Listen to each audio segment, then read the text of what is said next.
Act 1. The Road to Thermopylae. To understand why the battle at Thermopylae took place, we must first look at the world that created it. The year is 480 BCE, and Greece is a land of fierce independence. Unlike the vast, centralized Persian Empire, Greece is not a unified nation, but a collection of independent city-states, known as polis. Each city-state has its own government, military, and way of life. Some are ruled by kings, others by oligarchies, and in a radical experiment, one city-state, Athens, has chosen democracy, rule by its citizens. Among the soldiers marching toward Thermopylae is Dienekes, a Spartan hoplite, battle-hardened and unwavering. He has trained for war since childhood, and now he marches toward the defining battle of his life. As the sun beats down on his bronze helmet, he glances at his comrades, their red cloaks fluttering in the wind. He knows that once they stand at Thermopylae, there will be no retreat, no surrender, only war. Athens and Sparta, two pillars of Greece. Athens, the center of Greek culture and learning, is home to philosophers, poets, and the architects of democracy. Here, men debate laws in the assembly, and every citizen has a voice in shaping their society. Their navy dominates the Aegean Sea, and their wealth comes from trade and commerce. But the Athenians, for all their wisdom and sophistication, are not known for their skill on land. That title belongs to Sparta, a city that has dedicated itself entirely to war. Dienekes has never been to Athens. He has no love for philosophers or poets. His world is one of discipline, endurance, and steel. He does not fight for wealth or trade. He fights because that is what he was born to do. Unlike the Athenians, who thrive in debate, Dienekes and his fellow Spartans communicate through action. They do not waste words. They sharpen their spears, tighten their shields, and prepare for battle. In Sparta, boys are taken from their families at the age of 7 and placed into the agogge, a brutal training system designed to forge them into warriors. They are taught to endure hunger, pain, and suffering without complaint. Dienekes remembers his own training, being whipped for showing weakness, fighting barefoot in the cold, surviving on scraps. His mind drifts to his son. Barely 8 years old, already beginning his own journey through the empire and King Xerxes' invasion. The Persian Empire is the most dominant force the world has ever seen. A vast kingdom stretching from Egypt to India, Persia is ruled by a single, all-powerful figure, the King of Kings, Xerxes I. Unlike the Greeks who fight for their cities, Persia's subjects are ruled under one throne, one ruler. For years, the Persian kings have watched the Greek city-states with interest. Now, Xerxes has decided to bring them to their knees. Dienekes has heard the stories of Persia, the sheer size of its armies, the wealth of its king, the endless numbers of warriors marching under the Persian banner. He has seen the look in some of the younger soldiers' eyes, the flicker of doubt, the silent question. How do we fight against an army that stretches beyond the horizon? But in the Spartan ranks, fear is unacceptable. Xerxes seeks to avenge his father, Darius I, who tried and failed to conquer Greece at the Battle of Marathon. The Persians were humiliated then, but now they come with a force many times greater.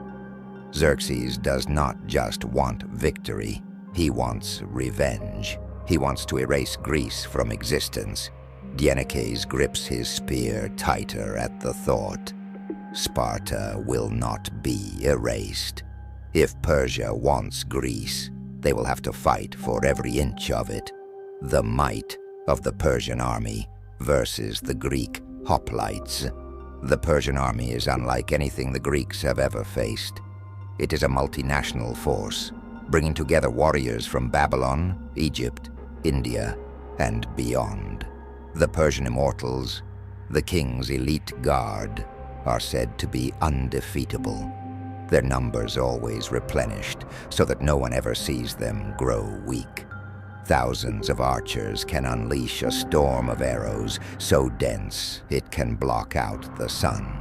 Persian cavalry can sweep across the battlefield, cutting down enemies before they have a chance to react. Wherever this army marches, cities fall, kings bow, and empires crumble. Dienekes has no fear of these warriors. He does not care how many of them there are, or how long they have fought. They are not Spartans. They have not endured what he has endured. They have never been tested in the way that he has. He and his comrades march in phalanx formation, a solid wall of shields and spears, where each man fights as one. In this formation, no single soldier is more important than the other. Dienekes does not fight for personal glory. He fights for his brothers beside him, for Sparta, and for the memory of those who came before him. To break the phalanx, an enemy must shatter its unity. But the Greek warriors do not break. Why Thermopylae? The strategic importance of the pass. When the Persian army begins its march toward Greece, the city-states realize they cannot defeat Xerxes in open battle. They must use the terrain to their advantage. They must find a place where numbers count for nothing. And so, the allied Greek forces, led by King Leonidas of Sparta, choose to make their stand at Thermopylae, the hot gates. Dienekes has seen the pass for himself. It is a bottleneck, barely wide enough for a few dozen men to stand shoulder to shoulder. On one side, the cliffs drop into the sea.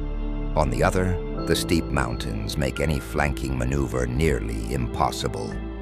This is where they will fight. This is where they will make the Persian army bleed. Leonidas knows this battle cannot be won. But it is not why they fight. The Spartans are here to buy time, to hold the Persians back long enough for the rest of Greece to prepare. Dienekes knows what this means. He has accepted it. This is not a battle they will return from. This is a suicide mission, but he does not see it that way. To him, this is duty. The Greek force at Thermopylae is small, but determined. In addition to the 300 Spartans, there are 700 Thespians, 400 Thebans, and nearly 6,000 other Greek warriors. Though they are outnumbered, they do not fear the coming battle. As Dienekes stands in formation, he sees the Persian army stretching across the valley, endless in its numbers. He hears the murmurs of his allies, the Thespians, the other Greek hoplites, some of whom are seeing this force for the first time. He tightens his grip on his spear and speaks without turning his head. Good, then we shall have our battle. A Persian messenger rides forward, calling out to the Greeks, "Throw down your weapons, and King Xerxes will spare your lives." Leonidas, calm and fearless, responds with words that will be remembered for centuries. "Come and take them." The message is clear. There will be no surrender. There will be no retreat. The Greeks will fight, and they will die. But in their deaths, they will ignite a fire that will burn through history. The sun rises, glinting off the Spartan shields. The Persians begin their advance. The battle for Thermopylae is about to begin. First clash. The Spartan wall holds firm. The sun rises over Thermopylae, casting long shadows across the narrow pass. For 2 days, the Greeks have waited, watching the Persian army gather, an ocean of men stretching beyond sight. The earth trembles beneath their march. To the Persians, This is just another battle, another easy victory. They expect the Greeks to kneel before the might of the King of Kings. But Leonidas and his warriors are not here to kneel. They are here to fight, to bleed, and to die. Among them is Dienekes, a hardened Spartan hoplite. He grips his spear, feeling the weight of the battle ahead. His breath is steady. His hands do not shake. His brothers stand beside him, shields locked, forming an impenetrable wall of bronze and iron. The Spartans do not move. They do not waver. They are the last thing standing between Greece and the Persian horde. The first wave of the Persian attack is about to begin. The Persian offensive, a test of Greek resolve. King Xerxes, seated upon his golden throne, watches from a high vantage point.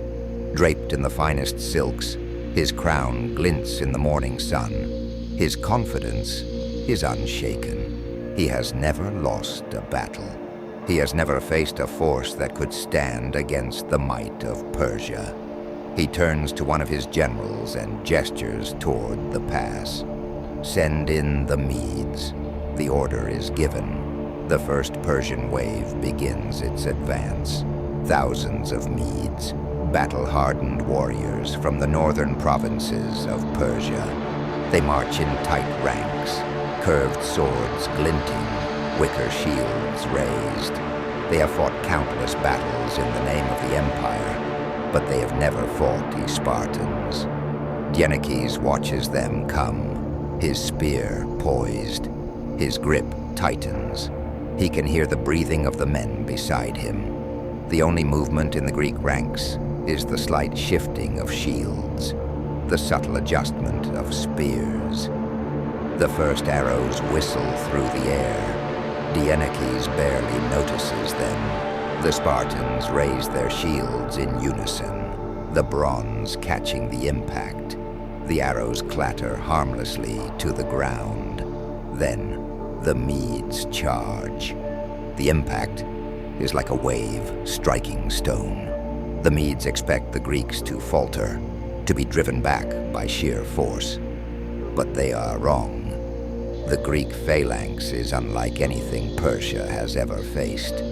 It is not a loose collection of men fighting as individuals, but a solid, disciplined formation. Each warrior standing shoulder to shoulder, their shields locked together, spears thrusting forward in perfect unison. This is the difference between Persian and Greek warfare. The Persians are accustomed to swift victories, their numbers overwhelming their foes. Their armies rely on speed, cavalry, and archers to rain death from afar before closing in with lighter infantry. They wear linen or leather armor, designed for mobility rather than protection. Their shields, made of woven wicker, are light and easy to carry, but offer little resistance to a Greek spear thrust. The Greeks, by contrast, are heavily armored warriors, each man protected by a bronze helmet, a cuirass covering the chest, and greaves guarding his legs. Their shields, the hoplite, are made of wooden bronze, weighing nearly 7 kilograms, a defensive wall in itself. And then, there is the weapon that makes them truly deadly, the dory, a spear nearly 2.5 meters long, tipped with iron, and balanced with a butt spike for striking at close range. As the Medes push forward, their curved swords, the kopis, slash at the Spartan shields, but they cannot break the wall of bronze. Dienekes thrusts his spear forward, catching a Persian warrior in the throat. He pulls back, pivots, drives the spear into another's chest. The Medes fall back in confusion. They are not used to this kind of warfare. Against most enemies, their swarming tactics work. But here, at Thermopylae, they can only fight a few men at a time. Their numbers are useless. For hours, the Medes charge the Spartan line, and for hours, they are cut down. Spartan discipline versus Persian fury. A Greek hoplite does not fight alone. He fights as a part of a single, moving entity. The men in the front row hold their ground, their spears thrusting forward, their shields absorbing the impact. When a man tires or falls, another takes his place instantly, keeping the line unbroken. Dienekes does not fight for himself. He fights for the man beside him. He fights because it is the only life he has ever known. As the Medes retreat, their bodies littering the pass, the Persians regroup. The battlefield is covered in blood. The Greek warriors breathe heavily, their muscles aching, but they have not broken formation. Xerxes, watching from afar, frowns. This was not supposed to happen. The Greeks should have fallen already. His pride is wounded. He turns to his commander. Send in the immortals. The immortals enter the fray, Persia's elite soldiers. The immortals are Xerxes' personal guard, an elite unit of 10,000 warriors who never show weakness. When one of their number falls, he is immediately replaced, making it seem as though their numbers are endless. They wear scale armor, more durable than the linen of the common infantry, and wield long spears, similar to the Greeks. They are Persia's best, undefeated in battle. But they are about to face the Spartans. Dienekes wipes the blood from his face. He sees them approaching. They are marching in perfect order, their shields gleaming in the sunlight. He knows that this fight will be different. The immortals are not like the Medes. They are trained, disciplined, deadly. The first clash is brutal. The immortals push hard, their longer spears giving them an advantage. The Spartans are forced to step back, their shields rattling under the assault. Dienekes blocks a spear thrust, turning it aside with his shield, and slashes with his sword, cutting deep into an immortal's neck. Another lunges at him, and he barely sidesteps the strike, ramming his shield into the attacker's chest. He fights with everything he has, but even he can feel it. This battle is different. The Spartans hold. The line bends but does not break. The immortals are skilled, but they are not Spartans. They fall just like the rest. By nightfall, the battlefield is covered in bodies. The Persians have thrown their best warriors at the Greeks, but they have failed to break them. Xerxes watches from his golden throne, his confidence shaken. This was not supposed to happen. The Spartans were supposed to fall like all the others. Dienekes stands, his muscles aching, his shield dented but unbroken. He looks at his brothers, their faces hardened by battle. They have fought all day, they have killed thousands, and they are still standing. The Persians will return in the morning. Xerxes will send more men, more warriors, more arrows, more death. Dienekes does not care. He turns to a young hoplite beside him, who is staring at the endless Persian camp with unease. He smiles. Tomorrow will be a good day for fighting. The Spartans laugh, their voices echoing through the pass. The battle for Thermopylae is far from over. The final stand, death before dishonor. The sun rises once more over Thermopylae, but this is no ordinary dawn. The air is thick with the stench of blood. The ground is littered with Persian bodies, stacked upon one another in grotesque heaps. For 2 days, Leonidas and his warriors have held the pass, defying the greatest empire the world has ever seen. Among them is Dienekes, a hardened Spartan hoplite. He grips his spear, feeling the weight of the battle ahead. His breath is steady. His hands do not shake. His brothers stand beside him, shields locked, forming an impenetrable wall of bronze and iron. The Spartans will not move. They will not waver. They are the last thing standing between Greece and the Persian horde. And yet as Dienekes stands among his brothers, spear in hand, he knows that this day is different. He can see it in Leonidas's face, in the way the Spartans grip their weapons. There is no fear, no hesitation, only certainty. They all know the truth. This is the day they die. As the Spartans prepare for another day of slaughter, a Greek scout comes running into the camp, his breath ragged, his face pale. They have found another way through the pass. Dienekes turns sharply, his blood running cold. The words cut through the morning air like a blade.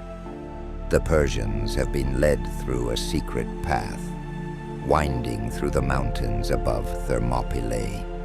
The traitor's name is Ephialtes, a Greek who, for the promise of wealth and power, has shown the Persians the way to flank the Spartans. The Greeks are now trapped. Xerxes' forces will attack from both the front and the rear. Dienekes grips his spear tighter.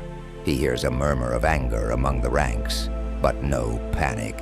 Spartans do not fear death. Leonidas, calm as ever, surveys his warriors. He speaks without raising his voice.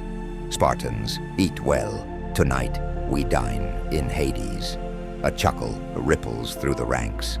Some grin, others nod, accepting their fate without hesitation. Leonidas then gathers the remaining Greek forces. The 700 Thespians, 400 Thebans, and the remaining allies stand together, waiting for his command. Those who wish to leave, go now. This is your last chance. Some of the allies do leave, knowing that they are needed for the battles to come. But the 700 Thespians stay. The Thebans remain as well, though their loyalty is uncertain. Dienekes does not even consider leaving. He sees his brothers standing firm, their bronze shields raised, their spears unbroken. They will not abandon their king. They will not run. For Sparta, for Greece, they will fight until their last breath. From his throne, Xerxes watches as his forces tighten the noose around the Greeks. His frustration has turned to satisfaction. Now they will die. The Persians attack from both sides, their war horns screaming through the air. Arrows rain down like a storm, striking against bronze and flesh alike. But the Spartans do not break. Dienekes meets the first charge head-on, his spear thrusting forward, piercing the throat of a Persian soldier. Blood sprays across his face. Another enemy rushes toward him. He pivots, using his shield as a weapon, bashing the man to the ground before driving his spear through his chest. They fight with everything they have. The Greek lines hold, but the numbers are too great. They are running out of space, running out of weapons to wield. Leonidas fights at the front of his men, slashing through Persian warriors, his cloak soaked in blood. He kills and kills, but even a king cannot stand forever. A Persian spear finds its mark. Leonidas staggers, blood dripping from his mouth. Another spear strikes him in the chest. His knees buckle, but he does not fall. The Spartans surround their king, forming a defensive circle around his body. Dienekes watches as his king falls. For a moment, the world seems to stand still. Then, a roar erupts from the Spartans, a final act of defiance. With no more spears, they fight with swords. When their swords break, they fight with their fists. When their fists fail, they bite, they claw. They refuse to stop. One by one, they are cut down, but they do not cry out. They do not beg for mercy. They die as Spartans. The battlefield is silent. Xerxes walks among the dead, his face unreadable. His men surround the lifeless body of Leonidas, but even in death, the Spartan king seems defiant. The Persians have won, but Xerxes does not feel victorious. He expected fear, surrender, submission. Instead, he found warriors who refused to break, who chose death over slavery. He turns to his men. Bury them, let the world forget them. But the world did not forget. News of the Spartan sacrifice spreads across Greece. It ignites a fire of resistance. In Athens, the people rise. At Salamis, the Greeks lured the Persian fleet into a trap, crushing them in a decisive naval battle. A year later, at Plataea, the Greek forces drive the Persians from their lands forever. Thermopylae was not a victory, but it was never meant to be. It was a message to the world that tyranny can be resisted, that freedom is worth dying for. Centuries later, an inscription is carved where they made their last stand. Go, tell the Spartans, stranger passing by, that here, obedient to their laws, we lie.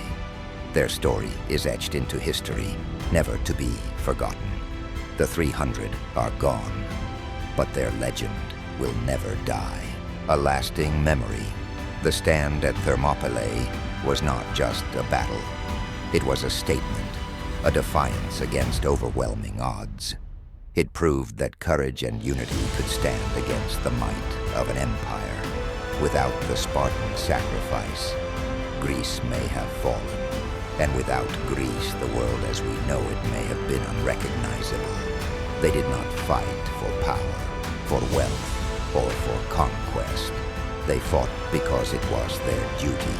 They fought because it was who they were. They fought for freedom, and because of them, Greece endured. The Spartans may have fallen, but their legacy lives on. That wraps up Part 3. The dramatic conclusion of this legendary battle. If you enjoyed this journey through history, like, comment, and subscribe for more incredible stories of bravery, war, and legacy.